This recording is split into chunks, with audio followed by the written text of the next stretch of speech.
What's up everyone, it's Rinku, it's July 6th, and it's time for a tower defense mode in Black Desert Online, Korea.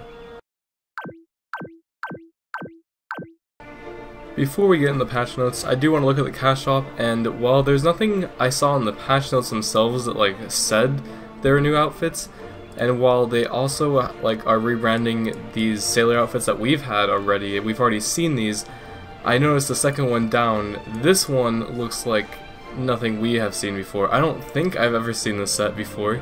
I'm pretty sure this is brand new, so let's just show it. So I guess every single character every single class got their own second sailor suit. So we have the originals with all the white, but if we scroll down here, this seems to be another one. So there's alterations, and I believe this is the same for all the females. I think the males are a little bit different.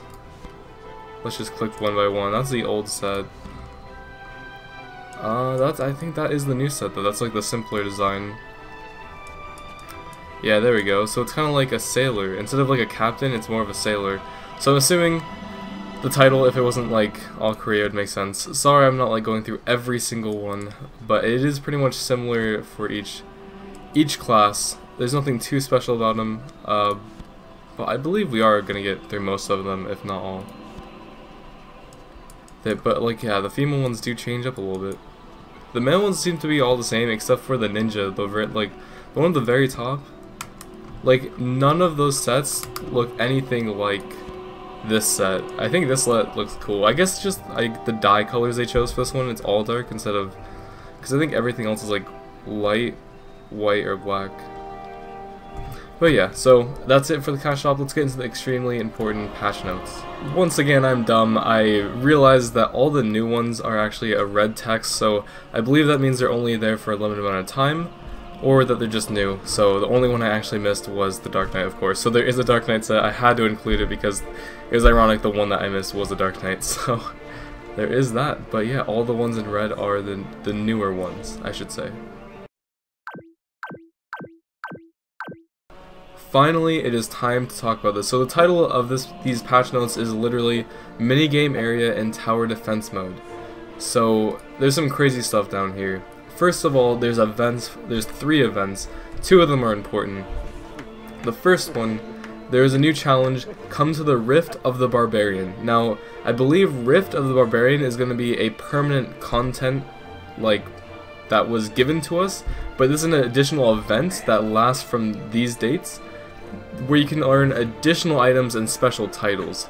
Now, this next thing, I actually do not know what the Thermian Water Park is all about. I'm not sure if it's going to be if it's going to leave any permanent mark at all, or if it's just kind of a seasonal minigame thing. But basically, it sounds like it's about fishing. So you can go play minigames at the Thermian Water Park and win different prizes. An icon will appear on the world map showing you where there's a festival, and also all fishing rods will have a different look during the event. There's also a certain area that will be safe during the event around Thermian Mountain. So I don't really know what the water park is about. I don't think it matters too much. It's more of a just to do it kind of thing, I would think. The third event is the one that doesn't really matter. It doesn't affect us on the other side of the world, but if you're playing on Korea, in Korea, if you go to PC cafes, I guess you can earn coins and you can earn stuff in game. I have no idea how it works, but there is a lot of stuff for these internet cafes in Korea, which honestly, that sounds fucking amazing. I wish we had internet cafes. And it also lets you there's a lot of updates below for premium characters that we'll talk about, but the first character update, you can now run longer while in non-combat mode or in non-awakening combat mode. That's interesting. It sounds like they don't want you to run as fast in awakening, but if you go out of awakening, you run longer. I'm not really sure why they had that, but I figured I'd mention it. It's interesting because I'm just kind of waiting to drop the bomb of this next line. Characters who are level 60 or below will gain more experience. That's it.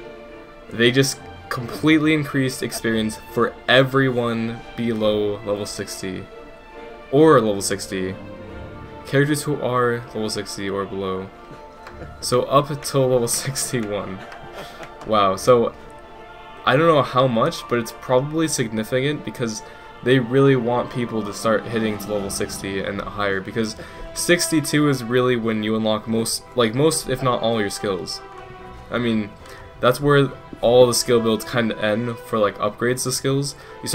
You unlock like I think all your skills usually around level 60, but then there's some upgrades to 62.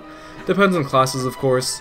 Definitely depends on each class, but they definitely want people to get to that point, so they're giving us content patches with new monsters, and they're increasing our experience. So that's just so much XP increase. Like, it's gonna be so much easier to train than it was like months ago, like how it is right now in our server pretty much.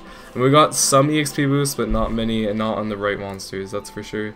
This affects everything, just like straight up anything you kill, it'll be increased. So I just had to mention that. It's just a huge update. Now, if we go back to the premium characters I was kind of mentioning about earlier, in Korea they do have the PC cafes, and a long time ago people were saying how they mentioned on the live stream when they were talking about what updates they're going to do, there was a hint at you can get a free level 60. Well, it's only for these PC cafes in Korea, and they can only play on the PC cafe servers, I believe. I believe they have absolutely no impact on anything else, so there's absolutely no way you're going to get a free level 60 on the normal servers and stuff. But for these premium characters, if you're in Korea at a PC cafe, you can make up to 3 premium characters. They start at level 60. They have 2,500 skill points. I'm sure they start off with other things. I'm not sure like all their setup.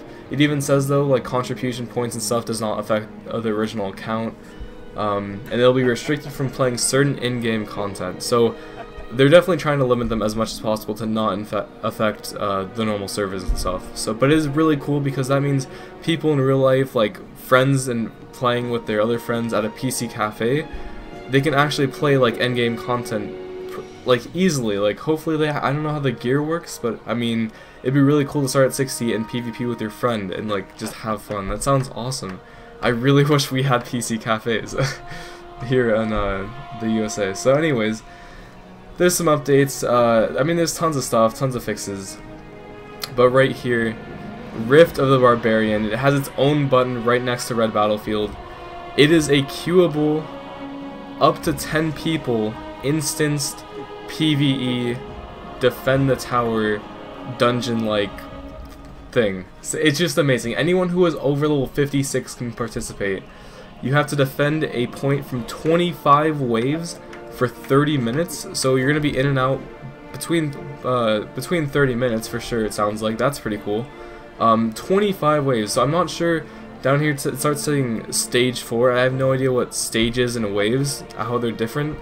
I mean there's 25 waves, I don't know how many stages there are, but you can enter the Rift in servers 2 and 3 besides these 3 extra servers.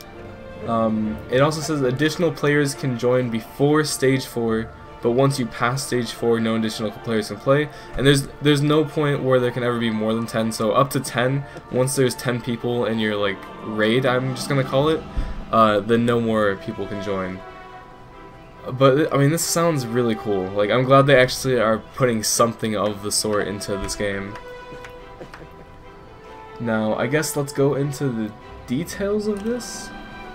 Well, I don't think there's very much more to add. They do say that when you die, you can only be resurrected by other players, and you can only be, I'm assuming by emergency kits. I'm not sure if don't mages have resurrection? I've never been resurrected by a mage, but assuming they do, I would assume that works. They make no mention of that, but you can't just like instant revive or revive at all pretty much yourself. So that is definitely interesting. It also says purchase different items with the points you earn, and it also says the monsters become stronger as you defeat them. A boss monster will appear at a certain stage, and you can obtain rare items from the boss.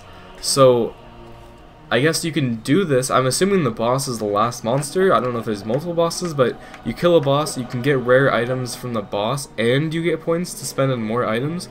So the real question is, what are these items? Like, because I have absolutely no idea what you could get out of this, but it sounds really, really cool.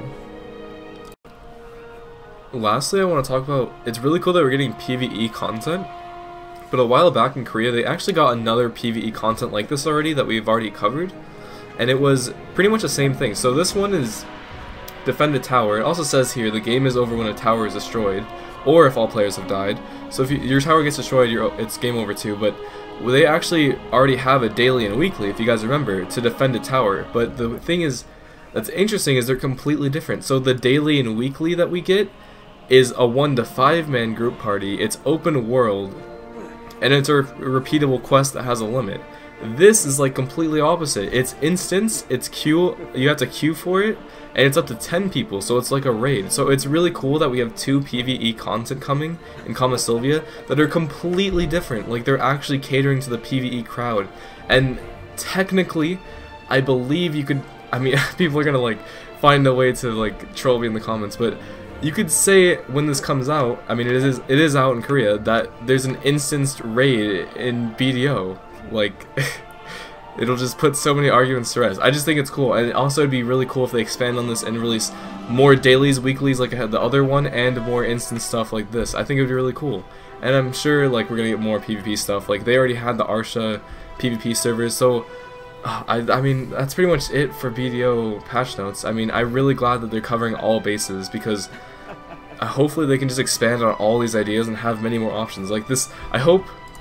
I really hope in the future that these 2 buttons, it'll have like its own buttons, like queue up button, and you click it and there'll be like 10 or 20 things. Like, I think that would be cool.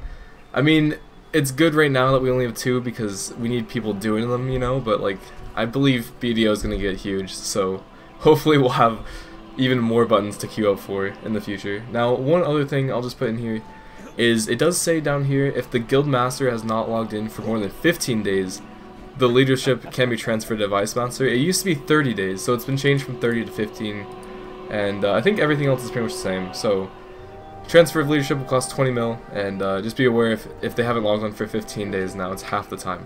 Now, I believe that is everything. There is, I mean, small changes, small fixes, but I think we've covered the biggest thing, which was, I mean, this giant button, this Rift of the Barbarian. I cannot wait for this to come to our server. It's gonna be crazy, and I'm glad it's for level 56. It's open to a lot of people, so very, very cool stuff. Alright, so I think that's it. There we go, some boss somewhere in Korea has spawned. Tell me what that sound was, because I don't know which boss it was. I'm sure you guys do, and I'll see you guys next time. Thank you.